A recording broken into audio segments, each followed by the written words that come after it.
రోజు మా ఇంట్లో సండే స్పెషల్ తలకాయ కూర వండుతున్నా. తింటున్నావా నాని? తలకాయ కూర వేసుకోలేదా? మళ్ళీ పెరుగన్నం తింటున్నావా? ఇగో ఎల్లుండి దావత్ పోయేది ఉంది, కానీ అన్ని కట్టిన చీరలే ఉన్నాయి. మా ఆయన అడుగుతానేమో ఇన్ని చీరలు ఉన్నాయి కదా మళ్ళీ కొత్త చీరలు అంటావు అంటాడు, కానీ అన్నీ కట్టినవి ఉన్నాయి. ఇలా కట్టినవి కట్టుకోపోతే మళ్ళీ అడుగుతారు కదా, కట్టిన చీరనే కట్టుకుంది అంటారు. ఏం చేయాలని అర్థమవుతలేదు ఫ్రెండ్స్. ఈ ఆదివారం వస్తే టైం గడిచిపోతూనే ఉంటుంది. చూస్తే ఇప్పుడు 4 అయింది. ఇక 4 అయిందంటే ఇక చాయ్ కావాలి మా ఇంట్లో.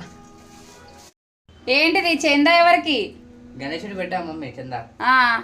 ఎంత ఇవ్వాలి? 100 రూపాయలు రాసుకో. అదే మనం అంతకంటే ఎక్కువ కదా. మరి ఉన్నంతనే ఇస్తారు ఎవరైనా కూడా, లేని దేడికంచి తెమ్మంటావు. మన స్తోమత తగ్గట్టు మనం ఇచ్చుకోవాలి. దేవుడేమన్నా అడిగిండా అంతి ఇంతి అని? మన దోషినంత మనం ఇచ్చుకుంటాం.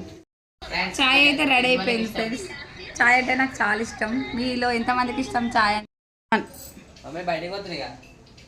ఏడికి పోతున్నావు?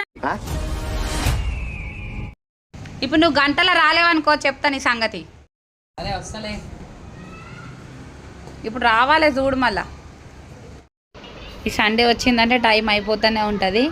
మధ్యాహ్నం కొంచెం హెవీగా తిన్నాం కదా, అందుకే ఇప్పుడు చపాతీలు చేస్తున్నా, పిండి విసుకుతున్నా చపాతీల కోసం.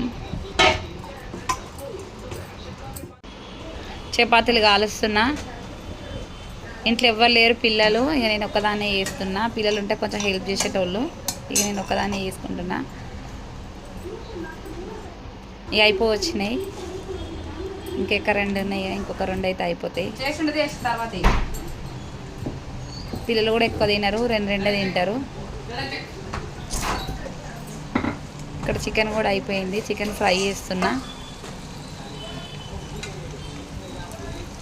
చికెన్ కూడా అయిపోవచ్చింది. ఇక సారీ అండి, తినే చూపించలేను. పిల్లలు ఆకలి అంటే తొందరగా పెట్టేసిన వాళ్ళకి.